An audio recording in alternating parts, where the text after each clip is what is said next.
नमस्कार दोस्तों, स्वागत है आपका मेरे चैनल कॉमिक्स लाइफ में। शुरू करते हैं अनिल मोहन जी द्वारा लिखा गया देवराज चौहान सीरीज का एक और मजेदार उपन्यास ज्वालामुखी पार्ट 9। ज्यों-ज्यों वक्त बीतता जा रहा था, थापर के दिल की धड़कन तेज होती जा रही थी। वह 500 फीट ऊंची गोल दायरे में नजर आ रही सपाट दीवार के ऊपर किनारे को देखने लगता। अभी तक देवराज चौहान की तरफ से उसे कोई इशारा नहीं मिला था। मन ही मन वह मायूस होता जा रहा था कि देवराज चौहान उसे कैद से निकालने नहीं आएगा। वह भूल गया होगा या फिर उसे काम कठिन लग रहा होगा। जाने कैसे कैसे विचार उसके मस्तिष्क में आ रहे थे और अपने फरार होने का ख्याल तो जैसे वह छोड़ता ही जा रहा था। दिमाग में अब सिर्फ एक ही बात थी कि कल सुबह क्या होगा। गजाला के सामने सच नहीं बोला तो वह उसे छोड़ने वाली नहीं, और सच बोलने का तो सवाल ही नहीं पैदा होता। सच कह देने का मतलब था कि देवराज चौहान के साथ अपनी गर्दन भी कटवाना। और फिर एकाएक जैसे थापर का दिल उछलकर गले में आ अटका। ऊपर से आते मोटे रस्से का एहसास उसे हो गया था। हालांकि रस्सा अंधेरे में था, फिर भी उसने उसके हिलने के कारण उसका आभास पा लिया था। वैसे तो आते रस्से को कोई भी न देख पाता, परंतु थापुर को मालूम था कि ऊपर से रस्सा नीचे आना है, इसलिए उसने रस्से के बारे में जान लिया था। थापर के जिस्म की मांसपेशियां अकड़ गई थी। निर्णय का समय आ पहुंचा था। अब उसके लिए कुछ कर गुजरना या मरना जरूरी था। देवराज चौहान ने अपना कहा पूरा कर दिया था, अब उसे ही कुछ करना था। जब तक ये पहरेदार जिंदा थे तब तक वह फरार नहीं हो सकता था। इन पहरेदारों की मौत के बाद भी खतरा सिर पर था, क्योंकि कुछ दूर पहरेदारों वाले कमरे में हर समय 2-3 पहरेदार अवश्य रहते थे। वे हथियारों सहित तुरंत बाहर आ सकते थे। थापर सीधा होकर बैठ गया। सुनो, थापर ने एक पहरेदार को आवाज लगाई। पहरेदार ने उसे देखा, फिर उसके करीब आया। क्या है? पानी चाहिए, बहुत प्यास लगी है, थापर ने मुंह लटकाकर कहा। कोई और मौका होता तो पहरेदार ने जवाब में जूते की ठोकर मारनी थी। कैदियों के साथ यही व्यवहार होता था कैद खाने में। परंतु सुंदरलाल का सख्त आदेश था कि उसकी हर डिमांड को पूरा किया जाए। इसी कारण पहरेदार ने कोई गलत हरकत नहीं की। लाता हूँ, उसने कहा और एक तरफ चला गया। थापर उसे जाता देखता रहा। फिर उसकी निगाह अन्य पहरेदारों की तरफ घूमती चली गई। हर कोई लापरवाही भरे ढंग से पहरा दे रहा था। थापर ने नोट कर लिया कि इन चारों से निपटने में उसे कोई खास परेशानी नहीं होने वाली। उसने चोर निगाहों से लटकते रास्ते को देखा, जो कब का एक मुनासिब जगह पर आकर ठहर गया था। उसने ऊपर निगाह मारी, परंतु रस्सा लटकाने वाला नजर नहीं आया। पहरेदार पीतल के बड़े गिलास में पानी ले आया। थापर ने पानी के घूंट भरते हुए पहरेदारों पर निगाह मारी। वे बिखरे हुए दूर दूर थे, निशाना चूक भी सकता था। उन्हें करीब लाना जरूरी था। थापर ने होठों से गिलास लगाए चमकती निगाहों से करीब मौजूद पहरेदार की कमर पर बंधे होल्स्टर पर निगाह मारी, जो खुला हुआ था। रिवॉल्वर की मुठ बाहर की तरफ झलक रही थी। थापर चाहता तो अभी होल्स्टर वाली रिवॉल्वर हासिल कर सकता था, परंतु अभी रिवॉल्वर हथियाना ठीक नहीं था। सब पहरेदारों का करीब होना जरूरी था, तभी वह अपने इरादे में कामयाब हो सकता था। थापर ने एकाएक पानी का गिलास छोड़ा और दोनों हाथों से पेट थामे रेत पर लुढ़कता चला गया। होठों से पीड़ा भरी कराही निकलने लगी। रेत पर पड़ा वह इस तरह छटपटाने लगा जैसे जान निकली जा रही हो। होठों से चीखें निकलने लगी। पास खड़ा पहरेदार एकाएक उसकी हालत देखकर घबरा गया। सुंदरलाल उसके बारे में सख्त हिदायत देकर गया था। अगर उसे कुछ हो गया तो सुंदरलाल उन्हें नहीं छोड़ने वाला। सुंदरलाल का कहर कितना भयानक होता है वह भली भांति वाकिफ था। क्या हुआ? पहरेदार झुककर उसे थामता हुआ बोला। दर्द हो रहा है पेट में, मुझे बचाओ, मैं मर जाऊंगा। थापर हांफते हुए चीखा। पहरेदार ने चिल्लाकर अन्य पहरेदारों को पास आने को कहा। वे तीनों तुरंत भागे भागे उनकी तरफ बढ़े। थापर की निगाह उन तीनों पर ही थी। जब वह मुनासिब दायरे में आ गए तो जैसे थापर के शरीर में बिजली भर गई। वह उछला और खड़ा हो गया। फिर पलक झपकते ही करीब खड़े पहरेदार के होल्स्टर में मौजूद रिवॉल्वर उसके हाथ में थी। दांत भींचकर उसने अपने दोनों हाथों में रिवॉल्वर थामी और फिर ट्रिगर दबाता चला गया। 3 फायर गूंजे। आगे बढ़ते तीनों पहरेदारों के शरीरों को झटके लगे और वह उछलकर रेत पर जा गिरे। थापर के करीब खड़ा पहरेदार 2 पल के लिए तो कुछ भी नहीं समझा। 2 के सिरों में गोलियां लगी थी और एक की गर्दन में। वे पुनः उठने के काबिल नहीं रहे थे, कभी भी नहीं उठ सकते थे अब। उसके करीब खड़े पहरेदार ने सक पकाकर थापर के हाथ में थमे रिवॉल्वर पर हाथ डाला। थापर ने नाल का रुख उसके पेट की तरफ किया और फिर ट्रिगर दबा दिया। गोली उसके पेट में बाईं ओर रीढ़ की हड्डी को तोड़ती हुई रेत पर आ गिरी। उसके शरीर को तीव्र झटका लगा। वह पेट के बल नीचे गिरने को हुआ कि थापर फौरन पीछे हट गया, नहीं तो उसने उसके ऊपर ही आ गिरना था। मैदान साफ था। थापर रस्से की दिशा में भागा। रस्सा अब नीचे आ गया था और रेत से टकराने लगा था। रोशनी में वह स्पष्ट चमक रहा था। थापर को लगा जैसे उस रस्ते में ही उसकी जिंदगी आ फंसी हो। दौड़ते दौड़ते उसने निगाह मोड़ी तो फौरन रुक गई। पहरेदारों वाले कमरे में से उसने एक पहरेदार को हाथ में रिवॉल्वर थामे बाहर निकलते देखा। थापर ने रिवॉल्वर सीधी की और घोड़ा दबा दिया। तीव्र धमाके के साथ उस पहरेदार के शरीर को झटका लगा। उसकी छाती में गोली लगी थी। छाती थामते हुए वह नीचे बैठता चला गया। अब पहरेदार वाले कमरे में सिर्फ 2 पहरेदार थे। एक पहरेदार कुछ देर पहले ही कैद खाने के दूसरी तरफ खाना घर में खाना लेने गया था। थापर तेजी से भागा। आधे मिनट में ही रेतीला मैदान पार करके वह किनारे के करीब था। उसने रिवॉल्वर दांतों में दबाई और उछलकर रस्से को थामा, फिर तेजी से ऊपर चढ़ने लगा। उसी पल किसी जादू की तरह रस्सा ऊपर खिंचता चला गया। थापर के मस्तिष्क को तेज झटका लगा। उसने नीचे देखा, काफी ऊपर आ गया था वह। दूसरी बार पुनः वह और रस्सा काफी ऊपर हो गया। नीचे की रोशनी से निकलकर वह ऊपर के अंधेरे में आ गया था। कुछ ही पलों में वह कैद खाने के सबसे ऊपरी मुहाने पर था। वहां उसे 2 शक्तिशाली बाहों ने पकड़कर बाहर खींच लिया। थापर अब आजाद था, कैद खाने से बाहर था। गहरी गहरी सांसें लेते हुए थापर ने चरखी को देखा तो उसकी समझ में आया कि किस प्रकार वह मिनट भर में ही ऊपर आ पहुंचा है। कैसे हो थापर? देवराज चौहान ने मुस्कुराहट भरे स्वर में पूछा। थापर ने दांतों में फंसा रखी रिवॉल्वर निकालकर हाथ में ली। अच्छा हूँ, ठीक हूँ, तुम्हारी मेहरबानी से कैद खाने से बाहर हूँ। यहाँ से खिसको, ज्वाला बोला। अब एक पल भी यहाँ रुकना खतरनाक है। तुम्हारा आदमी कैद खाने से बाहर है। अब तुम जानो और तुम्हारा काम। सावधानी इस्तेमाल करना। मंगोलिया में कोई भी चीज खुमान सिंह की निगाहों से छिप नहीं सकती। फिर इतने लंबे चौड़े आदमी को तुम कहाँ छिपाओगे, यह तुम जानो। अगर तुमने 24 घंटे इसे सावधानी से छिपा लिया तो उसके बाद मैं इसे किसी ठिकाने पर रख दूंगा, क्योंकि अगले 24 घंटे ही भारी हैं। खुमान सिंह के आदमी मेरे, अजगर खान और मंगोलिया के हर लड़ाके के यहाँ अच्छी तरह तलाशी लेंगे। 24 घंटे बाद तलाशी का सिलसिला काफी हद तक समाप्त हो जाएगा। तब मैं इसे रख लूंगा अपने यहाँ, कहीं छिपा लूंगा। ठीक है, देवराज चौहान ने कहा। कल रात को मेरा आदमी तुम्हारे पास आएगा। सब ठीक रहा तो उसके साथ रवाना कर देना। कल के बाद खास चिंता की कोई बात नहीं होगी। देवराज चौहान ने सिर हिलाया। धर्मराज के साथ के दोनों आदमियों ने रस्सा उठाकर संभाला। धर्मराज ने चरखी उठा ली। अब वहां ऐसा कुछ भी नहीं था कि किसी को कोई शक हो पाता। ज्वाला ने उन 6 को वहां से चले जाने को कहा जो पहरेदारों के रूप में खड़े थे। उन्होंने तुरंत अपनी जगह छोड़ दी। फिर वे भी लगभग भागने के से अंदाज में थोड़ी दूर पहुंचे, जहां अंधेरे में एक आदमी कई घोड़ों के करीब खड़ा था।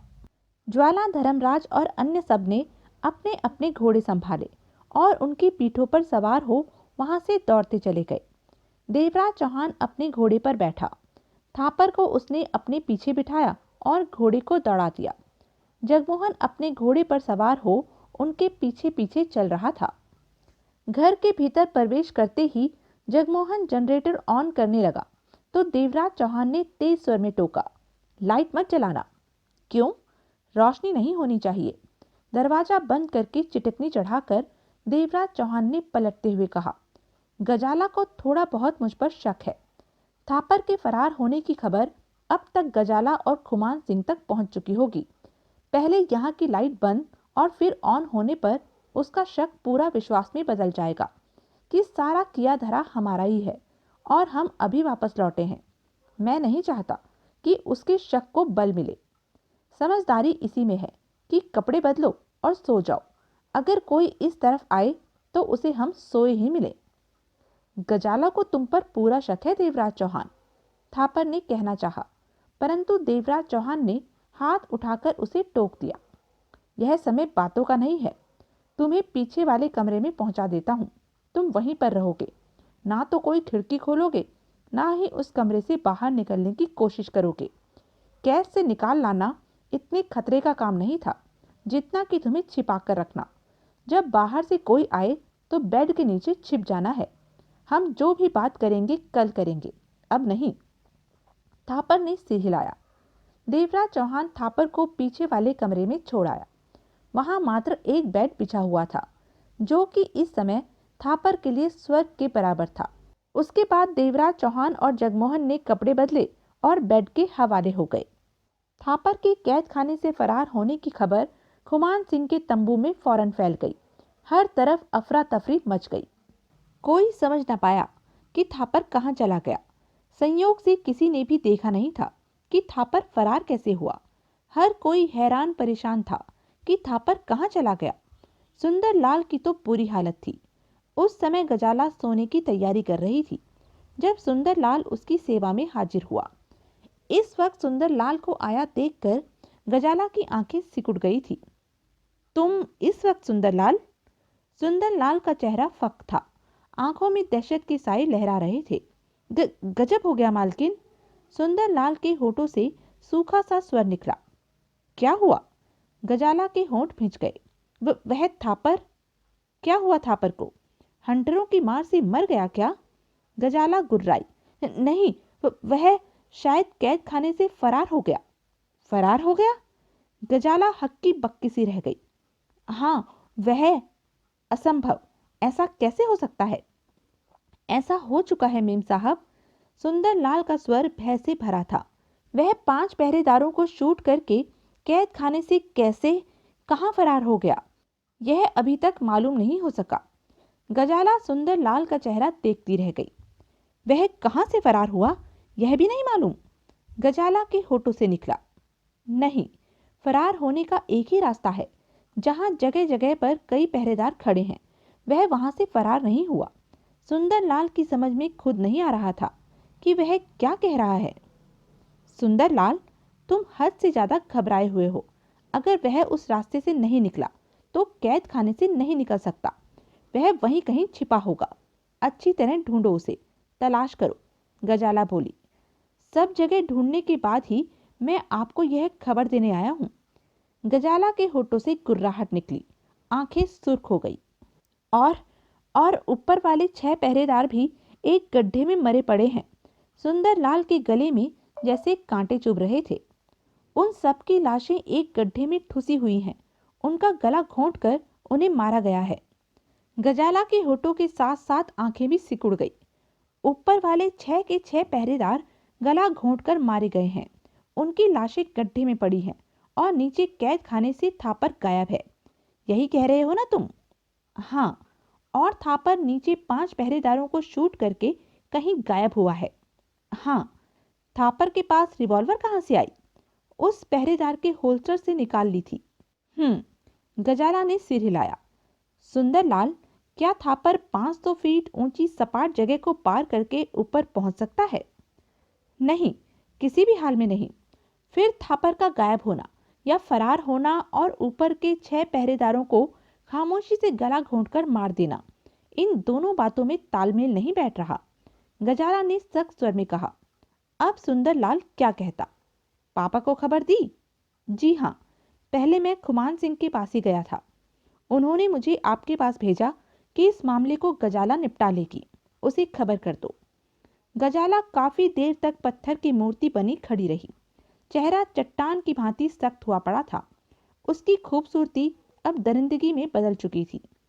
कैद खाने में जाओ सुंदरलाल, गजाला सर्द लहजे में कह उठी। जब तक मैं ना आऊं तब तक वहां की जो चीज जैसी है जहां है वैसे ही रहने दी जाए।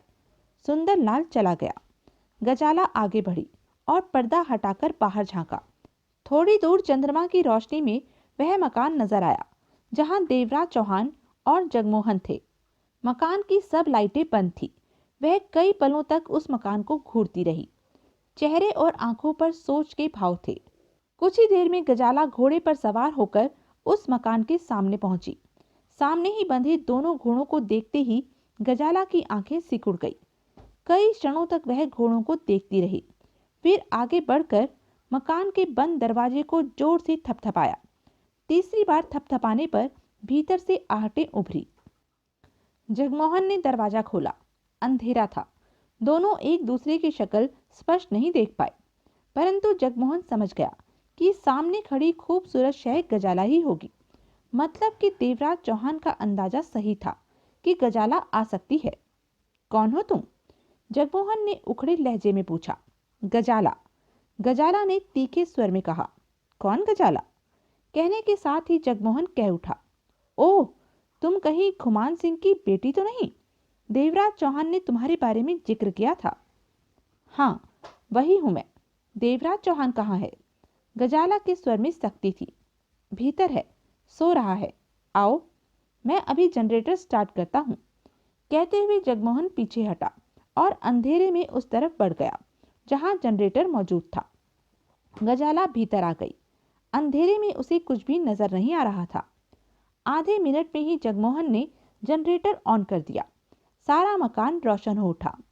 गजाला और जगमोहन ने एक दूसरे को देखा। तुम जगमोहन हो? हाँ। एक तरफ देवराज चौहान बेड पर गहरी नींद में सोया था। जगमोहन उसकी तरफ बढ़ा और हिलाकर उसने देवराज चौहान को नींद से उठाया। यह जुदा बात थी कि वह पहले से ही जाग रहा था और सोने का नाटक कर रहा था। आंखें मलते मलते वह उठा। उसकी आंखों के पोपटे भारी थे, बाल बिखरे हुए थे। यही हाल जगमोहन का था। कोई भी उनकी हालत देखकर यह नहीं कह सकता था कि वह जाग रहे थे। करवट लेते ही देवराज चौहान की निगाह गजाला पर पड़ी और वह चौंक कर उठ बैठा। तुम? देवराज चौहान के होठों से निकला। इस समय? गजाला के होठों पर सख्त मुस्कुराहट उभरी। हाँ, यहाँ से निकल रही थी, सोचा मिलती चलूं। गजाला बोली। रात के 12 बजे? नींद से उठकर? देवराज चौहान मुस्कुराया। मैंने तो सोचा था कि तुम जाग रहे होंगे। आज जल्दी सो गए क्या? नहीं, इस वक्त तक सो ही जाते हैं, अगर कोई काम ना हो तो। बैठो, खड़ी क्यों हो? नहीं, मुझे भी जाकर सोना है, नींद आ रही है। मैंने आज तक यह घर पूरा नहीं देखा, जरा एक चक्कर लगा कर आती हूँ। कहने के साथ ही गजाला आगे बढ़ती चली गई। देवराज चौहान और जगमोहन की आंखें मिली। जगमोहन फौरन गजाला के पीछे हो गया। गजाला ने सारा घर देखा, वह कमरा भी जहां थापर था। उस कमरे में मौजूद बेड की चादर साफ सुथरे ढंग से बिछी हुई थी। वहां एक सलवट भी नहीं थी। हर जगह निगाह मारकर गजाला वापस आ गई। अच्छा घर है। Okay, good night. अब मैं चलती हूँ। गजाला जबरन ही मुस्कुराई। मुझे तो तुम्हारे आने और जाने का मतलब समझ में नहीं आ रहा है कि। बोला तो यूं ही यहाँ से गुजर रही थी, आ गई। फिर मिलेंगे, बाय।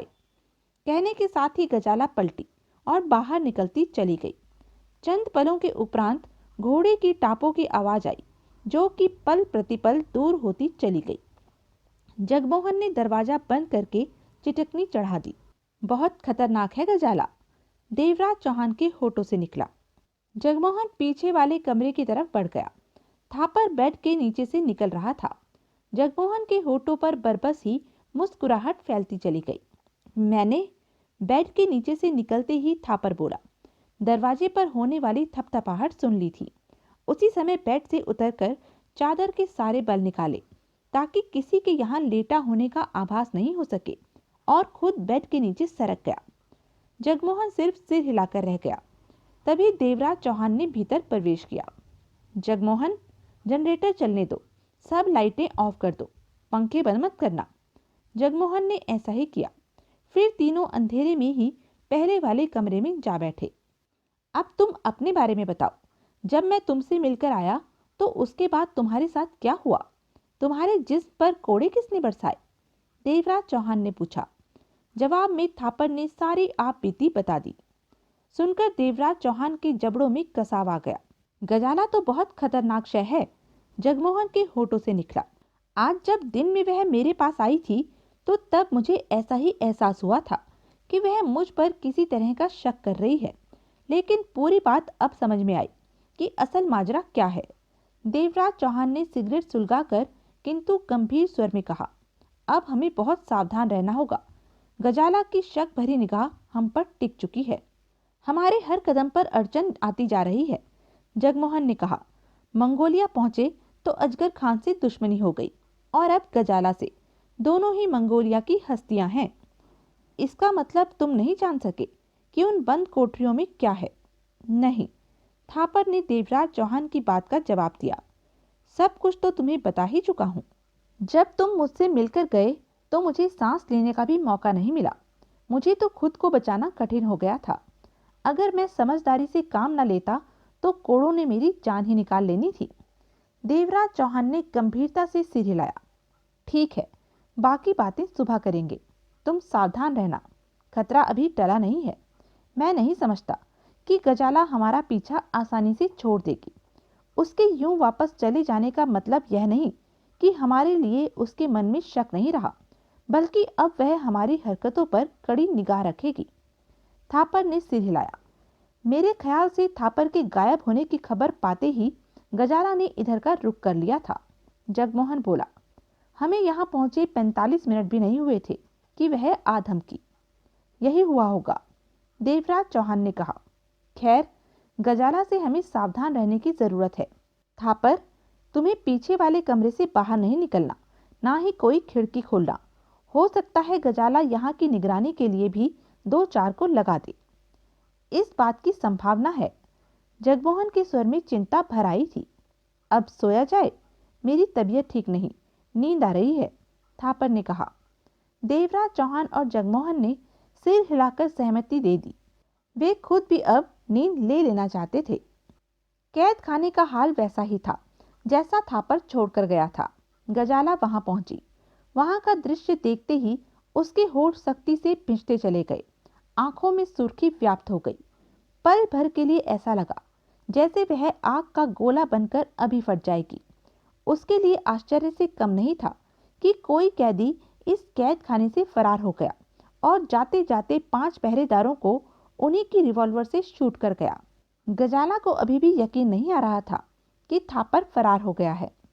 सुंदरलाल और कैद खाने के अन्य पहरेदार सहमे से खड़े थे। कुछ भरोसा नहीं था गजाला का, कब क्रोध आ जाए और सबको भून दे। परंतु गजाला के दिलो दिमाग में आश्चर्य से ज्यादा आश्चर्य था कि वह फरार कैसे हो गया। गजाला ने होठ भींचकर सुंदरलाल को पास आने का इशारा किया। सुंदर घबराए अंदाज में पास आया और हाथ बांधकर खड़ा हो गया। उसे अपनी जिंदगी समाप्त होती नजर आ रही थी, क्योंकि वह उस कैद खाने का इंचार्ज था। हुक्म मालकिन। थापर को कैद खाने में तलाश किया? गजाला ने सर्द आवाज में पूछा। किया, बहुत अच्छी तरह किया। वह कैद खाने में नहीं है, सुंदरलाल सूखे स्वर में बोला। मतलब कि थापर कैद खाने से भाग निकला है? गजाला ने दांत पीसे। लगता तो ऐसा ही है।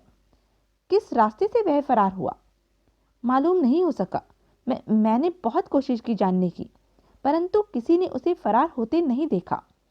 समझ में नहीं आता कि थापर किस रास्ते से फरार हुआ है, क्योंकि और कोई निकलने का रास्ता ही नहीं है। लेकिन कहीं से तो फरार हुआ ही है, गजाला ने गुर्राहट भरे लहजे में कहा। थापर की फरारी में अगर कहीं भी तुम्हारी लापरवाही साबित हुई तो मैं तुम्हें उसी समय गोली से उड़ा दूंगी। सुंदरलाल की जान खुश्क होने लगी। ऊपर चलो, जहां 6 पहरेदारों को शूट किया है। गजाला की आवाज में कठोरता थी। करीब आधा घंटा लगा उन्हें ऊपर पहुंचने में। 6 की 6 लाशें चमक रही थी। गजाला के आदेश पर उन्हें निकालकर बाहर लिटा दिया गया। रोशनी में सब लाशें चमक रही थी। किसी के जिस्म पर भी हथियार का नामो निशान नहीं था। गजाला ने खुद उनके शरीरों को चेक किया। अलबत्ता उनके चेहरों की हालत बता रही थी कि गला दबाकर खामोशी से उनकी जान ली गई है। गजाला ने सुंदरलाल और अन्य पहरेदारों पर निगाह मारी। थापर के फरार होने में बाहर के आदमियों का हाथ है। 1.25 साल से थापर कैद में था। अगर किसी ने थापर को फरार करवाना होता तो यह कोशिश पहले ही हो चुकी होती, परंतु यह थापर की फरारी का ताजा प्रोग्राम था। परसों देवराज चौहान थापर से मिला और आज फरार हो गया। अब समझ में आया कि थापर को कोड़े खाने क्यों मंजूर थे, क्यों वह जुबान बंद रख रहा था और क्यों उसने आज रात तक समय मांगा था। उसे मालूम था कि आज रात बाहरी सहायता से उसे फरार हो जाना है। सुंदरलाल ने जैसे समझने वाले भाव से अपना सिर हिलाया। इन 6 पहरेदारों को खामोशी से मारना 1-2 इंसानों के वश का नहीं है। 6 को खामोशी से पीछे से 6 ने पकड़ा होगा, 2-4 और होंगे। स्पष्ट जाहिर है कि देवराज चौहान और जगमोहन के साथ कुछ और लोग भी थे जो कि मंगोलिया के ही हो सकते हैं। यानी कि अब मंगोलिया के लोगों ने हमारे खिलाफ काम करना शुरू कर दिया है। गजाला गुर्राई। आप ठीक कह रही हैं, यकीनन ऐसा ही हुआ होगा। महज 2 व्यक्ति थापर को इस कैद खाने से बाहर नहीं निकाल सकते। सुंदरलाल को यह बात जची। अब एक बात का जवाब दो सुंदरलाल, क्या 500 फीट ऊंची सपाट जगह से कोई कैसे फरार हो सकता है? मैं समझा नहीं। थापर यहीं से फरार हुआ है, नीचे से ऊपर आया है। कैसे आया है? नहीं, यह नहीं हो सकता। सुंदरलाल के होठों से निकला। यहाँ से कोई ऊपर नहीं आ सकता, कोई फरार नहीं हो सकता। असंभव, यहाँ से कोई भी ऊपर आकर फरार नहीं हो सकता। गजाला ने सुलगती निगाहों से सुंदरलाल को देखा। सुंदरलाल की जान सूख गई। नीचे के पहरेदारों का मरना, ऊपर के पहरेदारों का मरना यही साबित करता है। गजाला ने एक एक शब्द चबाकर कहा। थापर नीचे से ऊपर आकर फरार हुआ है। यह ठीक है कि वह सपाट दीवार पर नहीं चढ़ सकता, लेकिन बाहरी सहायता मिलने पर कुछ भी हो सकता है। कैसे? सुंदरलाल के होठ हिले। कोई रस्सा वगैरह नीचे लटका कर। गजाला विशेले स्वर में बोली। उस रस्से के सहारे थापर आसानी से ऊपर आ सकता है। हमने पहले इस तरह की फरारी पर विचार नहीं किया। अगर किया होता तो इस रास्ते का भी कोई इंतजाम कर दिया होता। सुंदरलाल खामोश खड़ा रहा। गजाला चेहरे पर खतरनाक भाव लिए कई पलों तक वहीं खड़ी रही। हुक्म मालकिन, आखिरकार सुंदरलाल ही बोला। थापर जब फरार हुआ तब तुम कहाँ थे? गजाला की आंखें उस पर जा टिकी। मैं तब आखिरी राउंड लगाकर गया था, सुंदरलाल ने जल्दी से कहा। अकेले थापर ने 5 पहरेदारों को मार दिया और वे थापर का कुछ नहीं बिगाड़ सके। कुछ कहा नहीं जा सकता कि थापर ने यह सब कैसे किया होगा। तुम कैसे कह सकते हो कि थापर ने पहरेदार के रिवॉल्वर छीनकर यह सब किया है? क्योंकि पहरेदार 5 मरे हैं और उनके पास से 4 रिवॉल्वरें मिली, 5वीं नहीं। सुंदरलाल सिर हिलाते हुए कहे जा रहा था। 5वीं रिवॉल्वर जाते हुए थापर अपने साथ ले गया होगा। गजाला के जबड़ों में कसाव आ गया। पहरेदारों की लाशों को ठिकाने लगा देना, कहने के साथ ही गजाला पलटी और तेज तेज कदम उठाती हुई आगे बढ़ गई। सुंदरलाल की जान में जान आई। गजाला अपने महलनुमा बंगले में पहुंची। बन्ने शाह को बुलाओ। सामने नौकर को देखते ही गजाला दांत किटकिटाकर कह उठी। जी।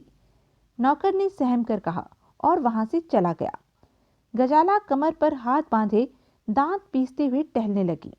उसका चेहरा आग का गोला बनकर धधक रहा था। होठों से रह रहकर दबी दबी सी गुर्राहट निकल रही थी।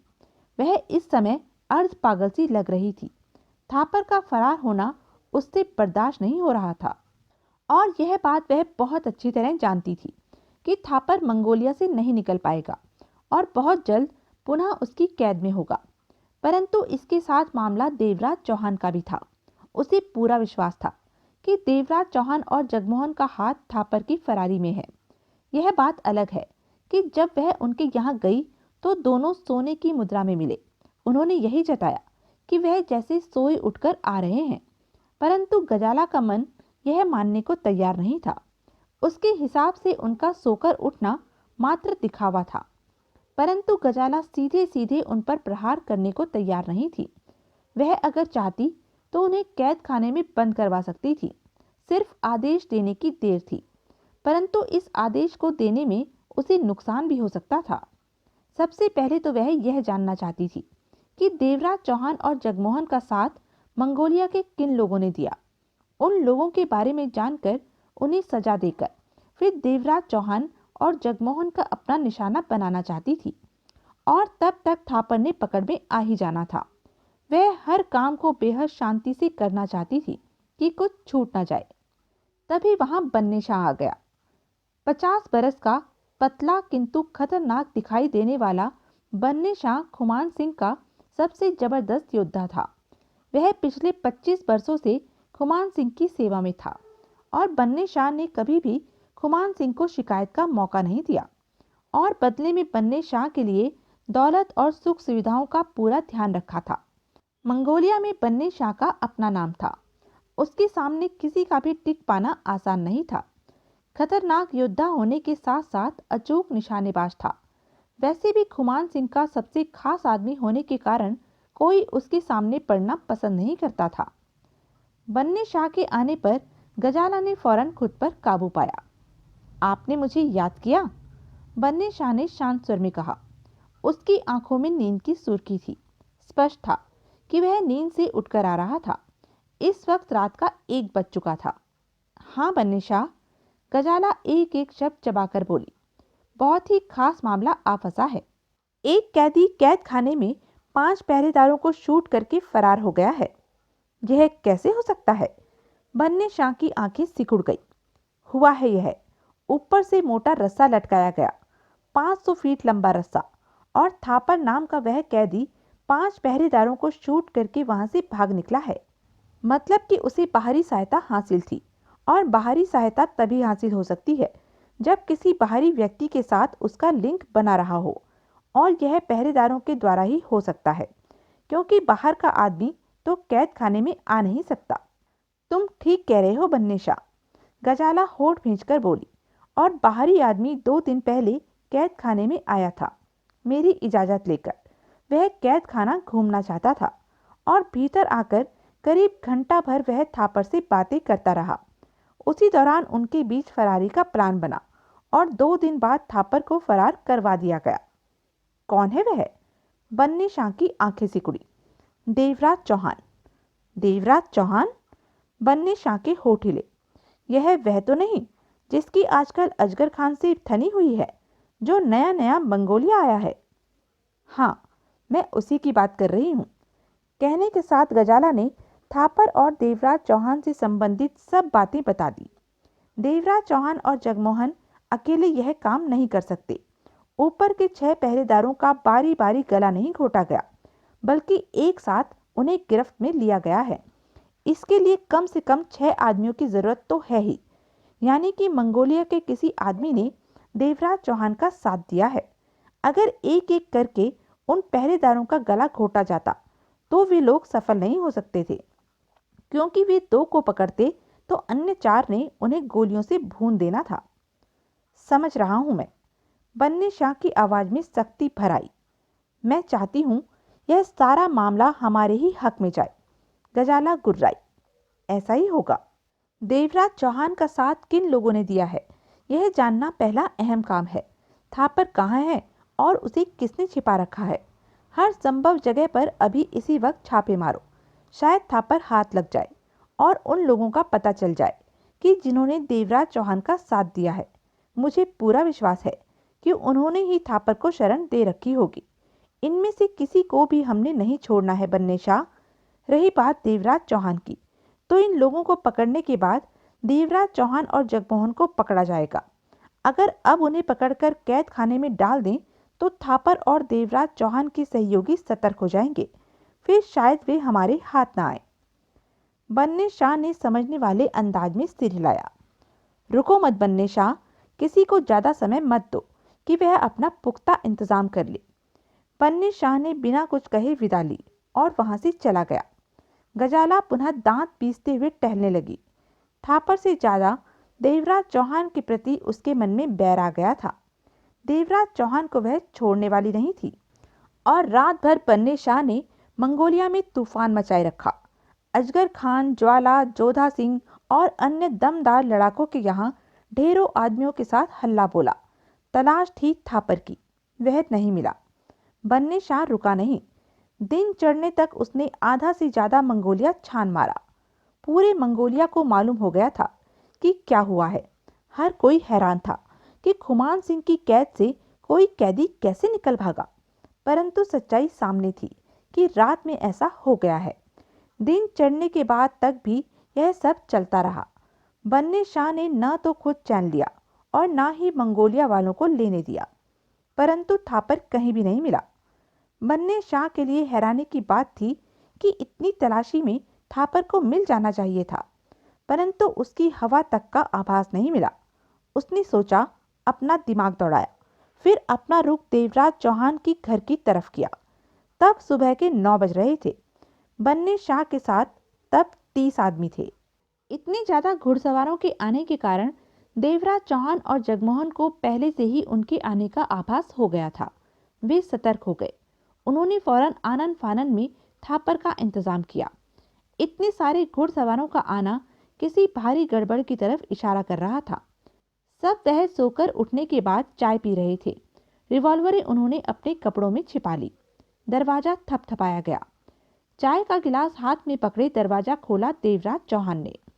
उसने एक निगाह सामने खड़े बन्ने शाह पर डाली, फिर पीछे नजर आ रहे घुड़सवारों पर। घोड़ों और घुड़सवारों का अजीब नजारा था। चेहरे पर उलझन के भाव लाकर देवराज चौहान ने बन्ने शाह को देखा। कौन हो तुम? देवराज चौहान ने बन्ने शाह की सुर्ख आंखों में झांका। बन्ने शाह, खुमान सिंह का सबसे खास आदमी, बन्ने शाह ने सख्त स्वर में कहा। उसने जैसे खुद पर कठिनता से काबू पाया हो। तुम्हारा नाम क्या है? देवराज चौहान। बन्ने शाह ने उसके पीछे कमरे में खड़े जगमोहन पर निगाह मारी। वह जगमोहन है। मैं इस घर की तलाशी लेना चाहता हूँ। तुम्हें कोई ऐतराज है? बन्ने शाह बोला। मुझे भला क्या ऐतराज हो सकता है? देवराज चौहान पीछे हटता हुआ बोला। लेकिन बात क्या है? बन्ने शाह भीतर आ गया। खुमान सिंह के कैद खाने से एक कैदी भाग निकला है। हमें उसकी तलाश है, बन्ने शाह ने कड़े लहजे में कहा और अपने आदमियों को हाथ से भीतर जाने का इशारा किया। करीब 15 आदमी भीतर आ गए। सब हथियार बंद और खतरनाक थे। तलाशी लो। 15 के 15 आदमी तेजी से अपने काम में व्यस्त हो गए। किसी कैदी का हमारे से क्या मतलब? हम पूरे मंगोलिया की तलाशी ले रहे हैं, घर घर की तलाशी ले रहे हैं। क्या मालूम वह कैदी कहां से बरामद हो जाए। हो सकता है वह इसी घर में छिपा हो और आप लोगों को मालूम ही ना हो। देवराज चौहान बन्ने शाह की आंखों में झांकने लगा था। 2 मिनट में ही बन्ने शाह के 15 आदमी वापस आ गए। थापर वहां होता तो मिलता। नहीं मिला, एक ने कहा। बन्ने शाह ने सर्द निगाहों से देवराज चौहान को देखा। मुझे लगता है कि हमारी अभी कई मुलाकातें बाकी हैं। मुलाकात करने में मुझे क्या हर्ज हो सकता है? देवराज चौहान मुस्कुराया। बन्ने शाह के जबड़ों में कसाव आ गया। हर्ज है कि नहीं, यह तो आने वाला वक्त बताएगा। बन्ने शाह ने उसकी आंखों में झांककर कहा, फिर पलटकर अपने आदमियों के साथ बाहर निकल गया। फिर देखते ही देखते सब वहां से चले गए। जगमोहन ने आगे बढ़कर दरवाजा बंद किया। इन लोगों को पूरा शक है कि थापर को हमने ही कैद खाने से फरार करवाया है। शायद इस बारे में इन्हें पूरा विश्वास है। देवराज चौहान ने गंभीर स्वर में कहा। इस पर भी ये लोग हमें कुछ नहीं कह रहे तो हैरत की बात है। यकीनन बीच में कुछ है। कुछ क्या है? कोई तो कारण होगा, वरना ये लोग हमें इस प्रकार ढील न देते। इसका मतलब कभी भी हम फंस सकते हैं, जगमोहन बोला। हाँ, कभी भी हमारी मौत का फरमान जारी हो सकता है। देवराज चौहान का स्वर गंभीर ही था। यह तो बहुत बुरा हुआ। अगर इस प्रकार का खतरा हमारे सिरों पर सवार रहेगा तो हम अपना ध्यान खुमान सिंह के खजाने को तलाश करने में नहीं लगा सकेंगे। तुम ठीक कह रहे हो, यह बात मेरे दिमाग में भी आई थी। तो फिर क्या किया जाए? आखिर इस मुसीबत का कोई रास्ता तो निकालना ही होगा। हमें ज्वाला से बात कर लेनी चाहिए, तभी हम सुरक्षित रहेंगे। कैसी बात? यही कि उससे खुमान सिंह के खजाने के बारे में बताकर उसे अपने साथ मिला लिया जाए। ज्वाला की ताकत हमें सुरक्षा दे सकती है, वह खुमान सिंह के आदमियों को उलझाए रखेगा और हम अपना काम आसानी से करते रहेंगे। देवराज चौहान ने चाय समाप्त करके सिगरेट सुलगा ली। तुम कैसे कह सकते हो कि ज्वाला तुम्हारी बात मान जाएगा? हो सकता है वह खुमान सिंह के खिलाफ खुलकर सामने न आना चाहता हो। आखिर खुमान सिंह यहाँ की हस्ती है। देवराज चौहान ने कष्ट लेकर सिर हिलाया। जो भी हो, ज्वाला को तैयार करना बहुत जरूरी है कि वह हमारा साथ दे, नहीं तो हम किसी भी हाल में खुमान सिंह के खजाने तक नहीं पहुंच सकेंगे। फिर शायद अपनी जान भी गंवानी पड़े। कब बात करोगे ज्वाला से? आज ही। मैं भी साथ चलूं? नहीं, तुम रोजमर्रा की तरह अजगर खान के आदमियों को निशाना बनाओ। मेरे ख्याल से हमारे साथ यह खेल गजाला के इशारे पर खेला जा रहा है।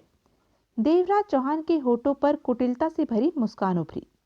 मैं जानता हूँ, गजाला ही हमारे साथ चूहे बिल्ली का खेल खेल रही है। वह सीधे वार क्यों नहीं कर रही, मैं नहीं जानता। और इससे पहले कि वह सीधा वार करे, हमें ढाल के तौर पर ज्वाला को अपने सामने खड़ा कर देना चाहिए। देवराज चौहान ने सख्त स्वर में कहा। जगमोहन ने कुछ नहीं कहा, परंतु उसकी आंखों में व्याकुलता भर आई। देवराज चौहान ने घोड़े की लगाम खींची तो घोड़ा हिनहिनाकर रुक गया। सामने नगीना का रेस्टोरेंट था। घोड़े से उतरकर उसने लगाम को स्टैंड पर बांधा, फिर फेल्ट कैप उठाकर बालों में उंगलियां फेरने के पश्चात फेल्ट कैप वापस रखी और सिगरेट सुलगाते हुए आगे बढ़ा और रेस्टोरेंट में प्रवेश कर गया। उसके चेहरे पर गंभीरता के भाव मौजूद थे। सुबह के 11 बज रहे थे। फिर रेस्टोरेंट में काफी लोग मौजूद थे, कुछ सामान्य और कुछ लड़ाके। सब खाने पीने में व्यस्त थे। देवराज चौहान ने ठिठक कर चारों तरफ निगाह घुमाई। नगीना अपनी जगह पर मौजूद थी और वह उसे ही देख रही थी। दोनों की आंखें मिली। देवराज चौहान ने निगाहें फेरी और रेस्टोरेंट की खाली टेबल की तरफ बढ़ा। वहां मौजूद कई लड़ाकों की निगाह उस पर थी। शायद यह खबर निकलते निकलते आम होती जा रही थी कि खुमान सिंह के कैद खाने से कैदी के फरार होने में देवराज चौहान का हाथ भी हो सकता है। इससे पहले कि देवराज चौहान कुर्सी पर बैठता, वेटर उसके समीप पहुंचा। आपको मेम साहब बुला रही है। देवराज चौहान ठिठका। निगाह नगीना की तरफ घूमी। नगीना एकटक उसे देख रही थी। देवराज चौहान पलटा और नगीना की तरफ बढ़ गया। काउंटर के समीप पहले से ही कुर्सी रख दी गई थी। देवराज चौहान वहां पहुंचा, उस पर बैठा और सिगरेट का कश लिया। कैसे हो? नगीना का स्वर गंभीर था। अच्छा हूं। देवराज चौहान ने सिर हिलाया। दोनों के स्वर धीमे थे। जब खुमान सिंह के कैदी की खबर सुनने को मिली तो जानते हो पापा ने क्या कहा? नगीना रेस्टोरेंट में निगाहें दौड़ाते हुए बोली। पापा ने कहा उसको फरार करवाने में तुम्हारा और ज्वाला का हाथ है, क्योंकि कल तुम ज्वाला को ढूंढ रहे थे और ज्वाला का आदमी धर्मराज मोटे रस्से की तलाश में यहाँ भी आया था। यहाँ मौजूद सारा रस्सा वह ले गया था। पापा को आज सुबह समझने में देर न लगी कि क्या हुआ है, कैसे कैदी को फरार करवाया गया है। जोधा सिंह बहुत समझदार इंसान है, देवराज चौहान ने कहा। पापा को यह सब पसंद नहीं आया। वह कह रहे थे खुमान सिंह से दुश्मनी लेकर तुमने ठीक नहीं किया। तो यह थी अब तक की कहानी। आगे की कहानी जानने के लिए बने रहें मेरे साथ। और हाँ, मेरे चैनल को लाइक, शेयर और सब्सक्राइब करना ना भूलें। धन्यवाद।